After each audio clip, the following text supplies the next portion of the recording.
তেখেতৰ ৰিসেন্টলি তেখেতৰ ডেথ হৈছে তেখেতৰ দেহাৱসান ঘটিছে তেখেতৰ নাম হ'ল ডক্টৰ কে কস্তুৰিৰংগন তেখেতৰ বিষয়ে প্ৰত্যেকজন ভাৰতীয় জনা উচিত কাৰণ তেখেত ভাৰতৰ এজন ৰিনন সাইন্টিষ্ট আছিলে তেখেত ইছৰোৰ প্ৰাক্তন সাইন্টিষ্ট আছিলে ঠিক আছে ইছৰোৰ প্ৰাক্তন চেয়াৰম্যানো আছিলে তেখেতে তাৰ উপৰি তেখেতে বৈজ্ঞানিক হিচাপে থকাৰ উপৰি ভাৰতীয় প্লেনিং কমিশনতো তেওঁ কাম কৰিছিল যেটো বৰ্তমান নীতি আয়োগ বুলি কোৱা হয় তাতো তেখেতে আমাৰ যোনটো নেশনাল এডুকেশ্যন পলিচি তাতো তেওঁ সেই সমিতিখনতো তেওঁ আছিলে তো ডক্টৰ কে কস্তুৰিৰংগন হি ওয়াজ দা ফৰ্মাৰ ইছৰো চেয়াৰম্যান ঠিক আছে 1994 চনৰ পৰা 2003 চনলৈকে 9 বছৰ কাল তেখেতে ইছৰো চেয়াৰম্যান আছিলে তো এটো মনত ৰাখিব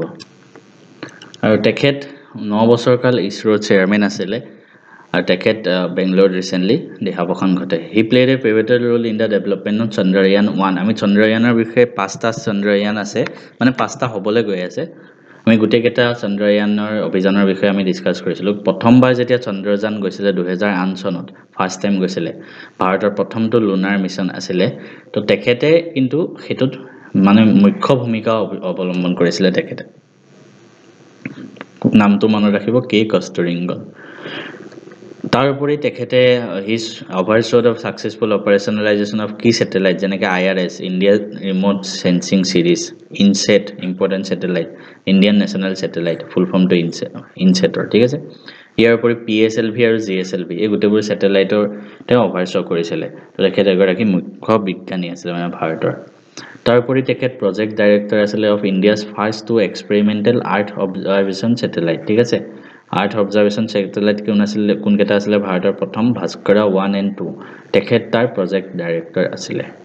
পইণ্ট কেটা মনত ৰাখিব ইয়াৰ উপৰি তেখেতে আৰু কেটামান মানে স্যাটেলাইট তেখেতে ইনিশিয়েট কৰিছিলে এডুসেট বুলি এটা টেলি এডুকেশ্যনৰ কাৰণে ইনসেট অচিয়ান সেট কাৰ্টোসেট এইকেটা ঠিক আছে এইকেটাও তেখেতে ইনিশিয়েট কৰিছিলে তাৰ উপৰি আমি যদি ইছৰোৰ বৈজ্ঞানিক হিচাপে বাদ দি তেখেতক আমি আৰু চাওঁ তেনেহলে তাৰ উপৰি তেখেত ৰাজ্যসভাৰ মেম্বাৰ আছিলে তাৰ পিছত ঠিক আছে তাৰ উপৰি তেখেত তাৰ পিছত প্লেনিং কমিশন মই অলৰেডি ক'লো নীতি আয়োগৰটো তেওঁ মেম্বাৰ আছিলে তাৰ উপৰি তেখেতে চেয়াৰ কৰিছিলে সেই কমিটিটো যোনটোৱে ড্ৰাফট কৰিছিলে নেশনাল এডুকেশ্যন পলিচি যোনটো 2020 তেখেতে ভাৰতৰ তিনিটা পদ্ম সন্মানে লাভ কৰিছিলে পদ্মশ্ৰী পদ্মভূষণ আৰু পদ্মবিভূষণ গতিকে কে কস্তুৰিৰংগনৰ বিষয়ে ইমানখিনি আছিল আপোনালোকে গুটেখিনি মনত ৰাখিব মানে পৰীক্ষাৰ বাবে ইম্পৰ্টেন্ট হৈ পৰে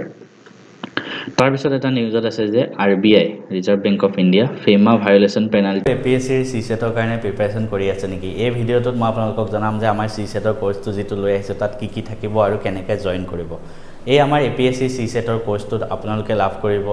মেথছৰ 30টা চেপ্টাৰ বাই প্ৰায় 30টা ভিডিঅ'ত মই লেকচাৰ দিম গুটেকেটা ভিডিঅ'ৰ আপুনি গুটে মেথছৰ কোৰ্সটো খতম কৰিব পাৰিব মই নিজে মেথছত অলপ ভাল হয় মেথছত মই মেট্ৰিকত 100 পাইছিলো অল আসাম হাইয়েস্ট আৰু হাই সেকেন্ডাৰীটো ষ্টেট হাইয়েস্ট পাইছিলো 99 তাৰ উপৰি মই JEE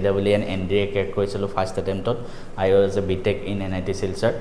তাৰ পিছত মই 3টা বেংকিং জব ক্ৰেক কৰিছিলো 6 মান্থৰ ভিতৰত একো কোচিং নোহোৱাকে গতিকে মোৰ মেথছৰ লগত বা ৰিজনিংৰ লগত টাৰ্মছটো ভাল হয় হেতু কাৰণে মই CSETৰ কোৰ্সটো আপোনালোকৰ বাবে লৈ আহিছো ইয়াত মেথছৰ 30টা চেপ্টাৰ পাব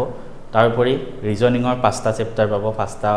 আগতে আহা কোৱেশ্চন পেপাৰ বিলাক চাই পেলাই মই বনাইছো তাৰ উপৰি পাব ইংলিছৰ ৰিডিং কম্প্ৰিহেনশন কেনেকৈ কৰিব লাগে এই গুটেখিনি বস্তু আপুনি জাস্ট বৰ্তমান সময়ৰ কাৰণে 399 প্লাস GST চলি আছে অলপ দিনৰ পিছত দামটো বাঢ়ি যাব হয়তো তো যিমান জলদি পাৰি লৈ লওক এই ভিডিঅ'টো যদি পিছত চাই আছে তেতিয়া হয়তো দামটো বাঢ়ি যাব পাৰে তো বৰ্তমান সময়ত আজি ভিডিঅ'টো মই বনাই আছো 5 তাৰিখে তো আজি সময়ত দামটো কমি আছে তো এতিয়া লৈ ল'ব পাৰে ভিডিও কোৰ্সটো কেনেকৈ ল'ব ডেসক্ৰিপচনত মই লিংকটো দি থৈ দিম তাত গৈ আপোনালোকে ক্লিক কৰি জয়েন হ'ব পাৰে বা আপুনি মেথছ এণ্ড ফিজিক্স হাব এপটো আমাৰ ডাউনলোড কৰিব এই এপটোতে পাব গুটেখিনি মেথছ এণ্ড ফিজিক্স হাব এপত গৈ আপুনি কোৰ্সটো পাব ইয়াৰ উপৰি এই কোৰ্সটোত মই মক টেষ্ট দিম এই মক টেষ্ট আপোনালোকে চেপ্টাৰ ওয়াইজ পাব